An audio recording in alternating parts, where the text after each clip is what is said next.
Bani İsroilda bir aka-uka bo'lishgan. Uka juda ham ibodatga qattiq berilgan, ertak-kech toat ibodatda. Aka ichkilikka ruju qo'ygan. Har kuni may ichib mast bo'lib o'tiradi. Shunda aka, uyalmaysizmi Xudodan? Qo'rqmaysizmi Xudodan? Tashlasangizchi buni. Men sizdan qilayotgan ishingizdan juda uyalyapman.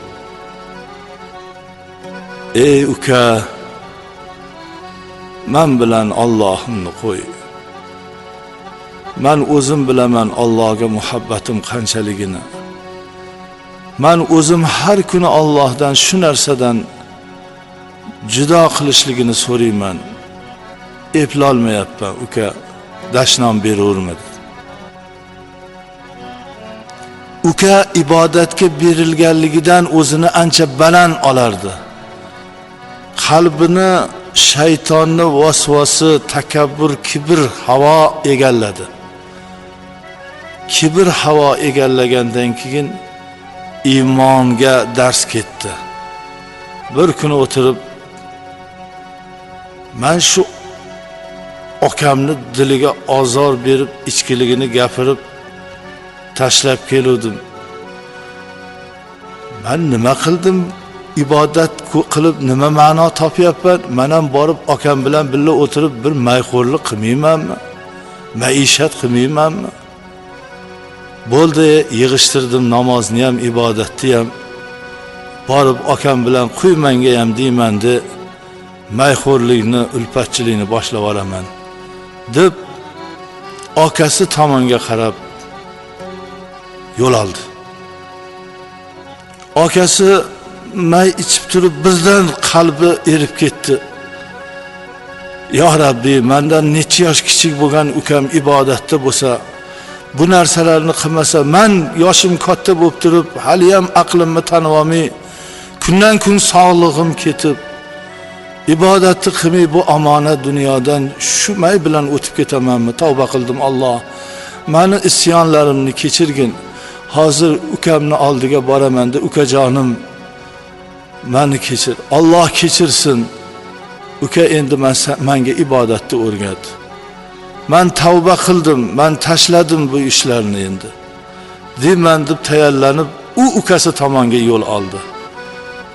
Qarangki, taqdir qazo, ikkalovlari yo'lda vafot etdi. Alloh taolo farishtalarga aytdi: ikkovini niyatiga yarasha nima niyatda vafot qilishgan bo'lsa, niyatiga qarab jannat yo do'zaxga olib boring. Akani niyati ibodat, tavba, u jannatga. Ukani niyati mayxo'rlik qilib, maishat qilib, aka bilan Alloh harom qilgan narsani tanovvul qilish niyatda dunyodan o'tdi. Uni niyatiga qarab do'zaxga. Niyat xolis bo'lsin, niyat to'g'ri bo'lsin. Azizlar, yangi mashina sotib olsak, yonida kitobi bo'ladi.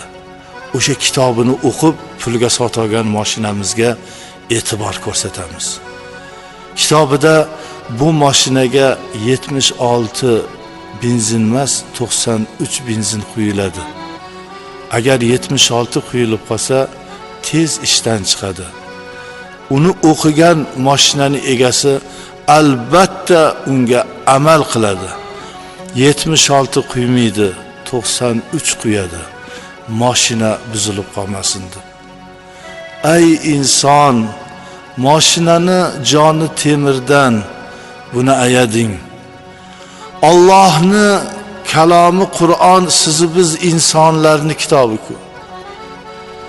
Alloh kitobda bandam shunday zilol suvlarni, mevalarni sharbatini, sutlarni sen uchun shirin halol qilib yaratganman. Shularni iste'mol qil. sog'lig'ingga, salomatligingga, iymoningni mustahkamligiga ishlatgin. Bu aqldan judo qiladigan, sog'liqqa zarar, obro'dan ajratadigan bu harom narsaga berilmagin, buni ichmagin. Taqdir qilib qo'ygan hayotingga ham yetib borolmaysan deb man qilingan narsani o'zini kitobida o'zi uchun aytilingan foydaga amal qilmaydi. Go'yo yurak boshqa sotib oladi, jigar boshqa sotib oladi. Mashinaniki topilmaydi-da, uni ehtiyot qiladi. Inson shu bilan o'zini Allohim taqdir qilib qo'ygan taqdiriga ham, bergan obro'yu izzatlariga ham o'zi sabab bo'ladi judo bo'lishiga. Noumid bo'lmang. Niyatni to'g'ri qiling. Alloh man etgan narsalardan o'zingizni tiying. Alloh ikki dunyoyingizni aziz mukarram qilsin.